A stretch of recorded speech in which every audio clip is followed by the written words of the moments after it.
Way to go, children. That was absolutely fabulous. Well, good morning, everybody. How are you today? And boys and girls at home, you probably noticed something really, really different about church today. That's right. We have the red Paramounts in the front here because we're celebrating Reformation Sunday. But there is probably something else you noticed, too. It's Pastor Appreciation Month. That's great.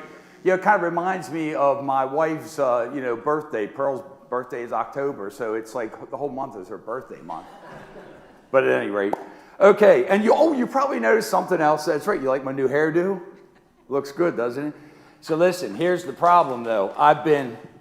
This is a lot of work, and I can't get it right.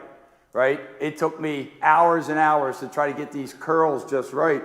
This side looks lopsided. This isn't right. I just can't get it right no matter what I do. I try and try. I even busted out, a mirror. I thought maybe, that doesn't look too good.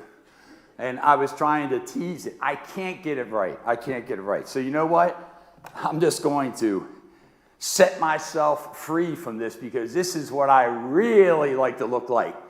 Yes. Oh, now I'm free at last, right? Free at last.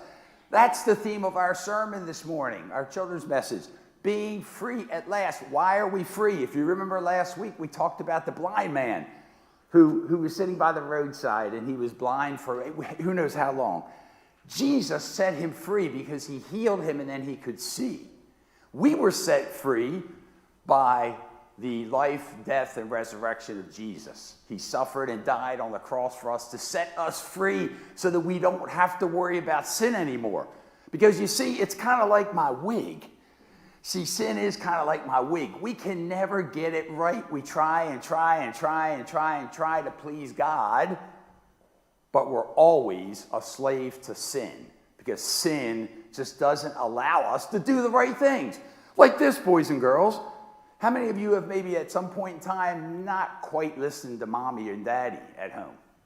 That's a sin because God says, honor thy mother and thy father. So we keep trying, but we can't do it. But again, thanks be to God, we have freedom. That's right. So this is a new acronym I wanted to share with you today. FREE. Freedom reserved for everyone, everywhere.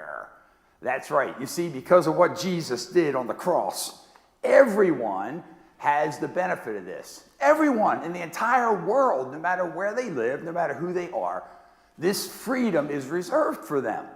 If they come to know Jesus the way we know Jesus, they also will be free indeed. So our job as Christians, while we're free to do the work of Jesus, we need to be about sharing that with other people, right? Share this free gift, God's free gift of grace, right?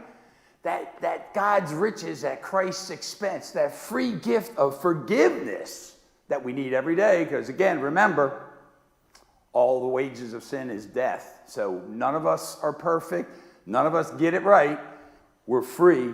And of course, the greatest gift of all, that free gift, we have our own condominium waiting for us in heaven. Again, I always say personally, mine's a little beach house right by the Sea of Galilee, maybe, something like that, up in heaven. Free, right? And this freedom is reserved for everyone, everywhere. So I want you to go and tell everybody about the free gift we have in Jesus, the freedom we have in Jesus, so they can come to know him the way we know him. To that we say amen, and the free people of God always say amen. Thanks, boys and girls. You may join us in the singing of next hymn, Lord, keep us steadfast in your word.